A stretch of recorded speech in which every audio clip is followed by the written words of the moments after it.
Hello दोस्तों, नमस्कार। आपका अपने यूट्यूब चैनल एमएमसी समीम में आपका स्वागत है। दोस्तों, आज हम यहाँ पर देखेंगे मॉडल पेपर जो 10th क्लास 10वीं का है और इसमें आपको पता है कि किस प्रकार के सवाल पूछे जाते हैं। यहाँ वस्तुनिष्ठ 12 सवाल पूछे जाते हैं और यहाँ पर रिक्त स्थान के 6 सवाल पूछे जाते हैं। इस तरह से अति लघुत्तरात्मक 20 सवाल और लघुत्तरात्मक के 7 सवाल और दीर्घ उत्तरीय 2 सवाल, निबंधात्मक का 1 सवाल पूछा जाता है। इस तरह से यहाँ पर सवाल पूछे जाते हैं। आपको ये भी पता होगा कि क्षितिज जो किताब है वो 34 नंबर की है। कृति का किताब है जो 10 नंबर की, अपठित 12 नंबर के आएंगे।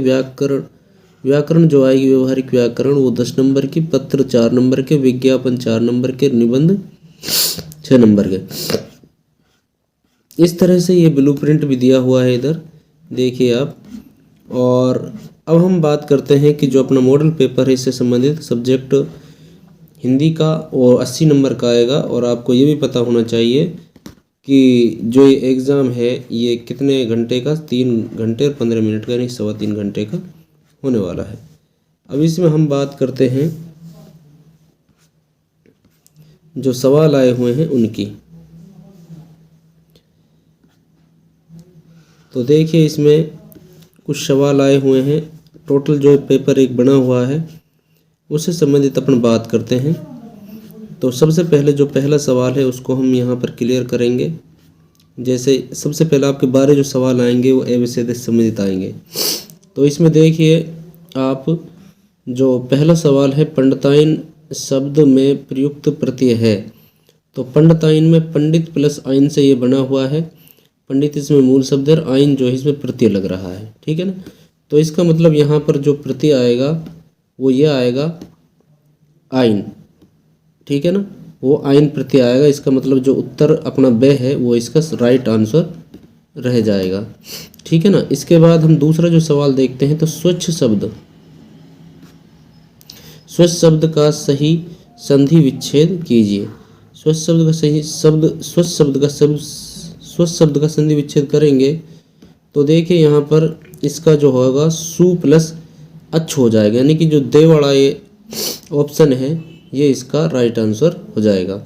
इसके बाद हम देखते हैं तीसरा भ्रमर गीत की भाषा है। तो भ्रमर गीत की जो भाषा है वो ब्रज भाषा है, ठीक है ना। कौन सी भाषा है? ब्रज भाषा है। तो ये ब्रज भाषा हो जाएगा इसका उत्तर।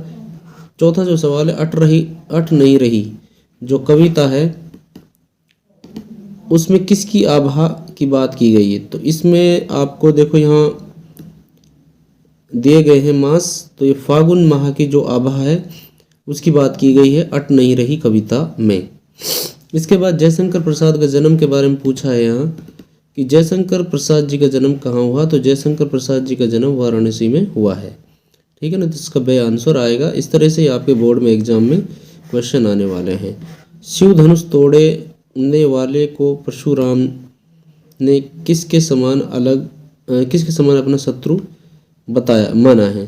तो इसमें उत्तर जो आएगा रावण के समान, कंस के समान, यम के समान, सहस्त्रबाहु के समान। तो इसमें से उत्तर आएगा सहस्त्रबाहु के समान परशुराम जी ने शिव धनुष तोड़ने वाले को माना है, शत्रु माना है, ठीक है ना। अब इसमें 7 जो सवाल है, शहर के मुख्य बाजार में मुख्य चौराहे पर किसकी प्रतिमा लगी थी। तो इसमें देखिए आप, इसमें नेताजी सुभाष चंद्र बोस की प्रतिमा लगी थी। जो पहला ऑप्शन है यही इसका राइट आंसर होगा।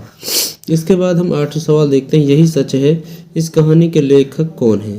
तो ये मनु भंडारी के द्वारा लिखी गई कहानी है, यही सच है, ठीक है ना। इसके बाद तो इसमें से आ जाएगा उत्तर। और हम 9वां सवाल देखते हैं। लखनवी अंदाज के लेख के माध्यम से कवि ने किस पर व्यंग्य किया है। तो इसमें नवाबों पर किया है, जो नवाब बेफालतू के पैसे उड़ाते थे या मतलब उसके फालतू दिखावा करते थे, उसके ऊपर लखनवी अंदाज के लेख में लिखा गया है।